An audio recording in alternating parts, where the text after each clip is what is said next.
The chief negotiators of the Trans-Pacific Partnership or TPP are gathering in Hanoi from the 1st to the 10th of September 2014. Vietnam's Ministry of Industry and Trade says this round of negotiations attracts the participation of some 400 delegates from 11 countries together with Vietnam. The host country's chief negotiator is Trần Quốc Khánh, Deputy Minister of Industry and Trade, head of the Vietnamese government's International Economic and Trade Negotiating Delegation. TPP negotiations have entered the fourth year with 19 formal rounds and many other technical discussions. Of the ongoing negotiation round, participants are set to focus on remaining issues in a number of areas such as market access for goods and services, intellectual property rights, and state-owned enterprises. This round is expected to produce some breakthroughs that lead to the conclusion of negotiations by the end of 2014.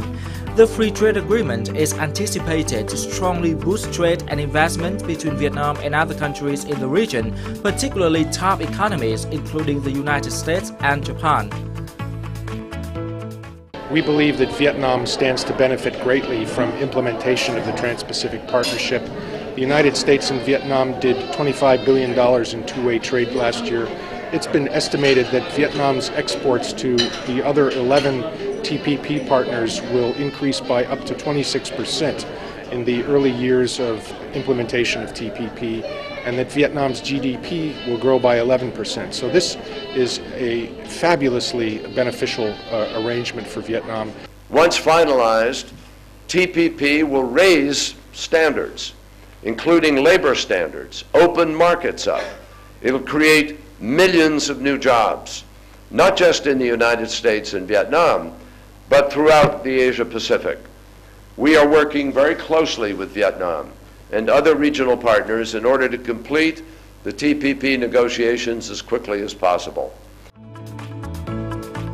With the participation of the world's major economies, TPP countries have a total of nearly 800 million people, making up 40% of global GDP and one-third of global trade.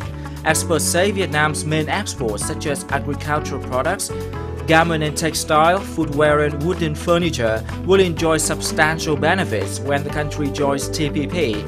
Specifically, members of the agreement are likely to increase know-how transfer to Vietnamese enterprises making those products.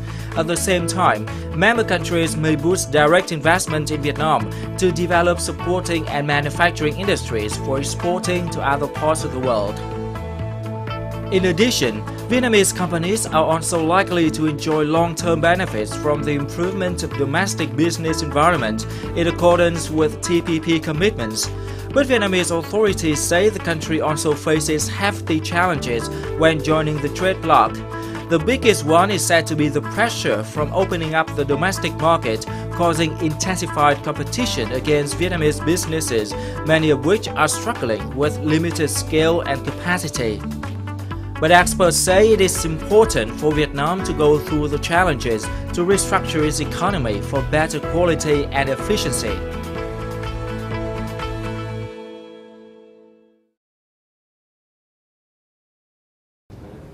Hello and welcome to Sharing Vietnam. Trade representatives of many countries are gathering in Hanoi to discuss a major trade agreement, which is the Trans-Pacific Partnership or TPP. And today we will have a conversation with Ms. Catherine Meller, the Director for Asia at the American Chamber of Commerce from Washington, D.C. She will share with us information on the process of the negotiations and the possibility of completing negotiations by the end of 2014.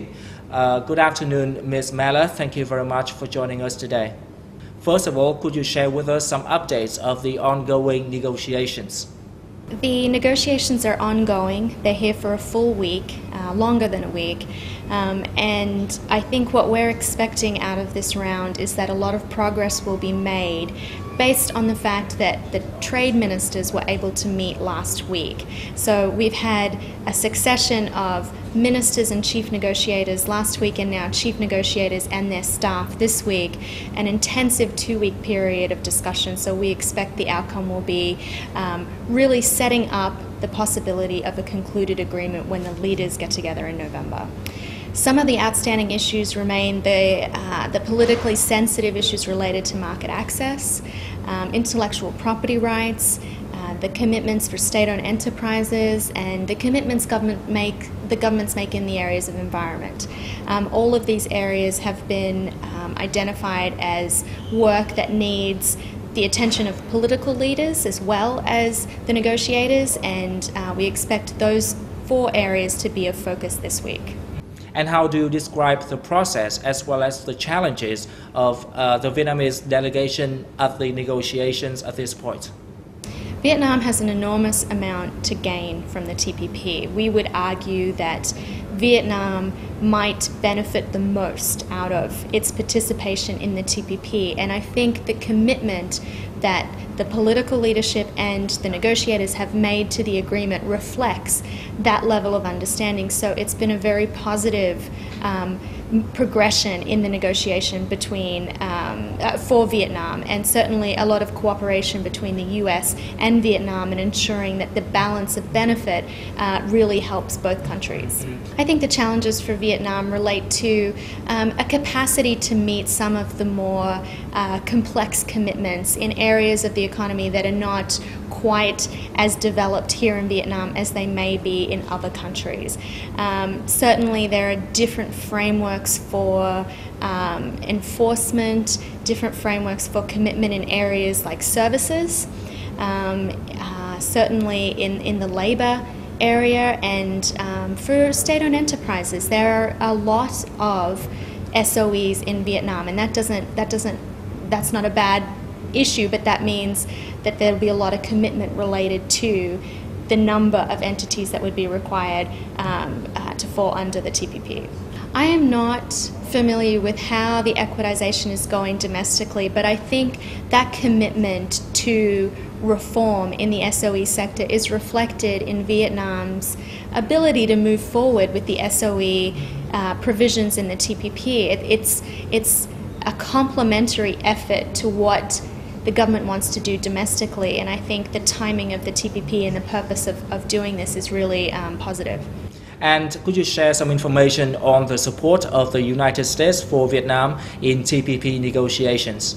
I think those projects are going to be ongoing. Certainly in the negotiation there has been a great effort, I believe, I've heard, on behalf of the US to work with Vietnamese negotiators in helping build some technical capacity related to negotiating certain areas of the agreement, and that will be ongoing into the enforcement phase, into the implementation and enforcement phase, to ensure that some of the resources that we have can be shared with Vietnam in making the TPP successful.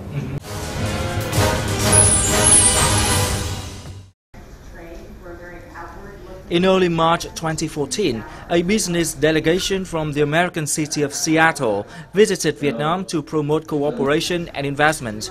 The team consisted of more than 20 leaders of top businesses and universities in knowledge-based industries such as information technology, pharmacy, and education.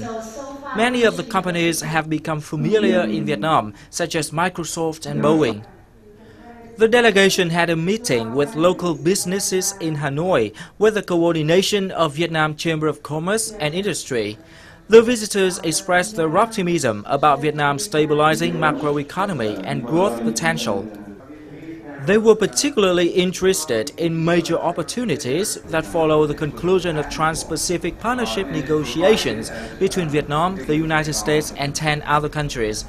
A speaker, namely Joe Massey, chairman of Global Reach consultancy company, said many American firms plan to double their production capacity in Vietnam after the agreement is completed.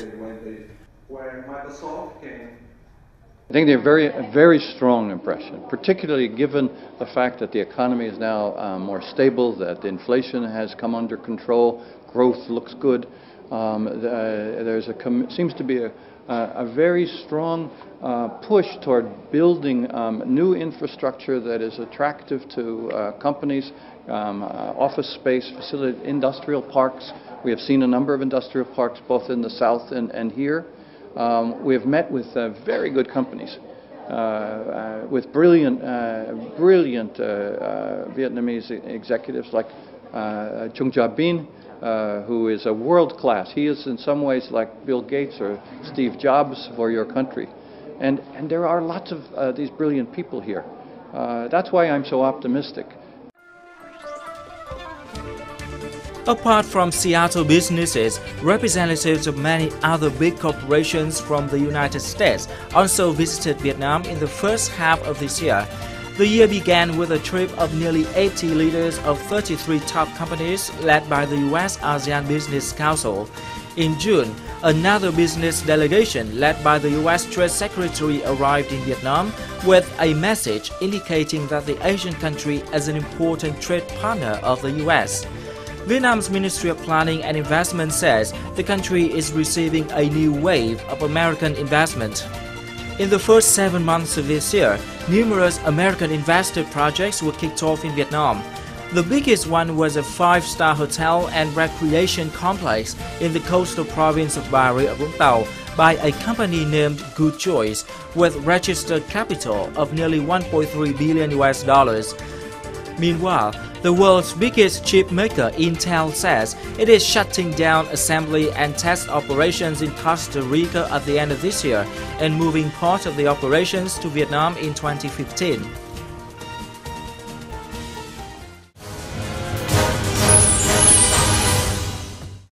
So what do you think of the possibility of completing TPP negotiations by the end of this year, as many leaders expect? It was a very positive meeting from a group of U.S. business representatives, of investors here that really see the value in working in Vietnam. There's a lot of opportunity here, and I think Vietnam's participation in TPP leaves folks very sure that long term this is somewhere where business is going to do very well. You had a meeting with representatives of America invested companies in Vietnam today. What is the information that you received from them regarding their expectations towards TPP negotiations and the investment climate in Vietnam now? We're very optimistic about a conclusion this year. President Obama has made it clear that he would like the leaders to arrive at an agreement when they meet at APEC. That may not be all the work that has to get done. There might be some other issues that negotiators do after that, but getting leaders together to conclude this deal is an enormous opportunity, and we're very confident that we'll be prepared at that time to move the agreement towards conclusion. And what is your message for foreign investors in Vietnam and American investors in Vietnam in particular, given the process of TPP negotiations? My message to them is congratulations on picking a great country to do business in. I think, as I said, Vietnam has shown a lot of foresight and I think a little bit of political courage to join an agreement as the least developed economy to make the biggest jump in terms of the commitment, and that's in recognition of the opportunity that will arrive because of that. And I think that has inspired a lot of confidence from investors, and certainly the companies that I've been speaking to this week talk about their future here as being very long-term, about growing their base here, finding ways to increase the integration of the supply chain in Vietnam.